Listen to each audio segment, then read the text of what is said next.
యాప్ను తమ అడ్డాగా మార్చుకున్నారు. అయినా డ్రగ్స్ ముఠా ఆట కట్టించారు హైదరాబాద్ పోలీసులు. హైదరాబాద్ లో మరో డ్రగ్స్ ముఠా గుట్టు రట్టయింది. గ్రైండర్ అనే గే డేటింగ్ యాప్ ద్వారా డ్రగ్స్ విక్రయాలు జరుపుతున్న ముఠాను పోలీసులు గుర్తించారు. ఈస్ట్ జోన్ టాస్క్ ఫోర్స్ పోలీసులు ఈ వ్యవహారాన్ని రట్టు చేసి 10 మందిని అరెస్టు చేశారు.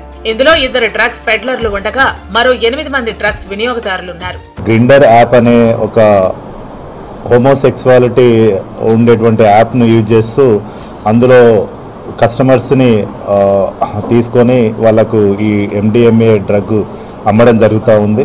ఇందులో పట్టుకున్నటువంటి ఈ 2 పెడ్లర్స్ మరియు 7 రిసీవర్స్ ఎవరైతే ఉన్నారో వీళ్ళందరికీ కూడా they are in participating in this homosexuality అంటే gay to gay sex, that is same sex.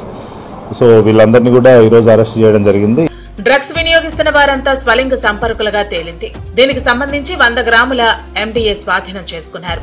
ప్రధాన నిందితులు రమాకాంత్, ప్రసాద్ పై ఇప్పటికే డ్రగ్స్ కేసులున్నట్లు గుర్తించారు. ఆ యాప్ లో రహస్య కోడ్లు ఉపయోగిస్తూ డ్రగ్స్ కొనుగోలు చేస్తున్నారు. ఈ ముఠాకు డ్రగ్స్ సరఫరా చేస్తున్న నైజీరియన్ వ్యక్తిని కూడా అదుపులోకి తీసుకున్నారు.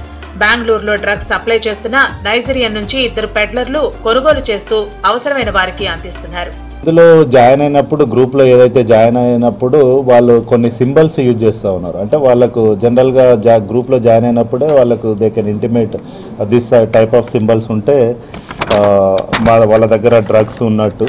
So this is the international లెవెల్లో వాడుతున్నారు దీన్ని, గ్రైండర్ యాప్ని. సో వాళ్ళు ఇంటర్నేషనల్ సింబల్స్ ఒకటి రాకెట్ తర్వాత సమ్ పిజియన్ అండ్ ఏరోప్లేన్ ఇట్లాంటివి అంటే హై ఫ్లై ఆబ్జెక్ట్సే జనరల్గా ఉపయోగిస్తూ ఉన్నారు. రిమైనింగ్ కూడా ఉపయోగించవచ్చు. బట్ మనము పట్టుకున్న వాటిలో ఈ 3 సింబల్స్ అయితే కనబడ్డాయి. నిందితులు కన్స్యూమర్లలో కొందరికి HIV ఉన్నట్లు పోలీసులు తెలిపారు. గ్రైండర్ యాప్ ను ఇంటర్నేషనల్ లెవెల్లో యూజ్ చేస్తున్నట్లు గుర్తించారు. జిమ్ కు వెళ్లే వారినే పెడ్లర్లు టార్గెట్ పెట్టుకున్నారు. డ్రగ్స్ తీసుకుని చిక్కిన వారిలో ఓ డాక్టర్ కూడా ఉన్నట్లు పోలీసులు స్పష్టం చేశారు.